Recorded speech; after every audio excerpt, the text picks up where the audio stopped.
Mad Money Lightning Round is brought to you by TD Ameritrade, where smart investors get smarter.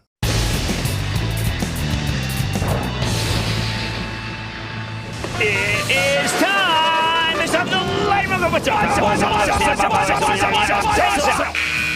And then the lightning round is over. Are you ready? Ski dash over the lightning round because mine was over Jim in New York. Jim! Hey, Jimmy, chill. Yo, chill back. What's up? How are you, brother? I'm all right. They've been hitting me pretty hard on whatever it is, Twitter. I kind of like that. What's going on?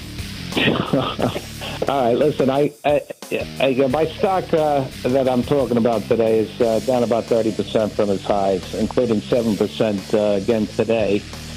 And it seems with all the online casino and sports betting in several states, including now in New York, that Penn National Gaming should be a beneficiary of this. And I want to see what your thoughts are. Well, we're trying to, tell you the truth, Jim, we're trying to figure out how New York's going to do betting. I don't think it's going to help Penn Nat. I think Penn Nat's doing very well. But here's what I keep hearing, which is that football is what people bet on, not the other sports. I happen to think that the sports book that Penn Nat has, which is Portnoy's, is really good. So I'm going to stick by the stock. But it is still up for the year, and understand that there's a lot of hot money in Penn Nat. Let's go to Mark in Florida. Mark. Hi, Jim. Thanks for all the insight you so generously share. Oh, geez, that's nice. Thank you. My question is about a stock I know you like. I bought it 12 days ago, and it steadily dropped, likely due to prolonged insider selling. Do you think I should sell Williams-Sonoma, hold it, or buy more? No. I want you to hold Williams-Sonoma. Williams-Sonoma goes in fits and starts. It just kind of marks time, goes down a little bit, and then it reports a great quarter, and then it rallies. I think you have to be in for that again. I think that Laura Alber's going to do a fantastic job. By the way, I just saw the RH catalog came this weekend. I don't know if you saw it.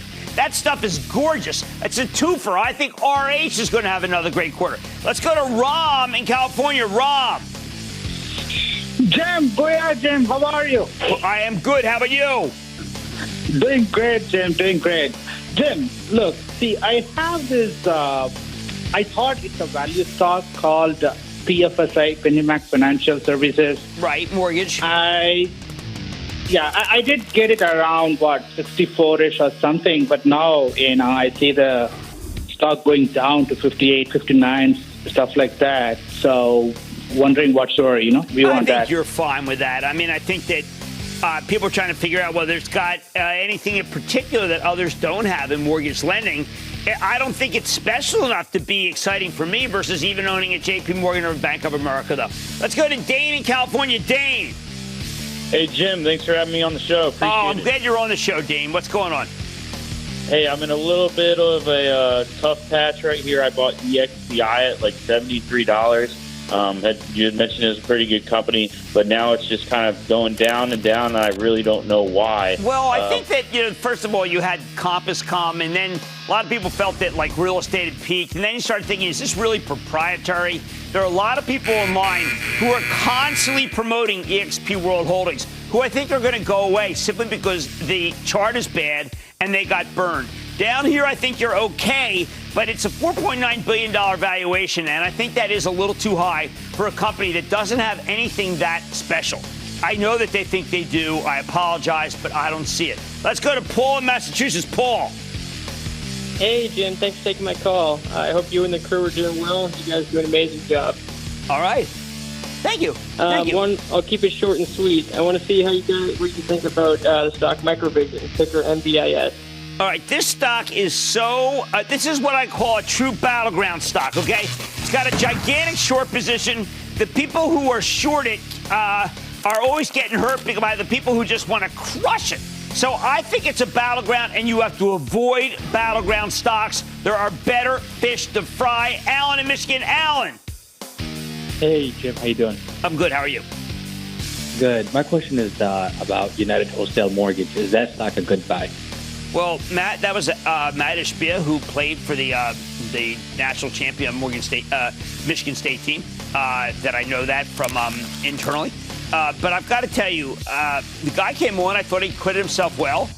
Interest rates have come back down. I would not sell that stock here. It's just too low. You know what? We have time for one more. Let's talk to them. Let's go to Mike in California. Mike. Hey, Jim. Mike. Been watching your show for 20 years. Keep going strong. All right. Thank you. My question is, My question is regarding a post-merge stock that is down from $25 to $7. Is it time to buy Space Mobile, symbol ASTS? Holy cow. I hate to end the lightning round on a question I don't know the answer to, but the SPAC business has been so grim. I've got to do more work on a $7 stock that broke the buck. Let me come back. And that, ladies and gentlemen, is the conclusion of the lightning round. The Lightning Round is sponsored by TD Ameritrade. Don't miss a second of Mad Money. Follow @Jim Cramer on Twitter. Have a question? Tweet Cramer. #MadTweets. Send Jim an email to madmoney@cnbc.com or give us a call at 1-800-743-CNBC. Miss something? Head to madmoney.cnbc.com. Shepard Smith here. Thanks for watching CNBC on YouTube.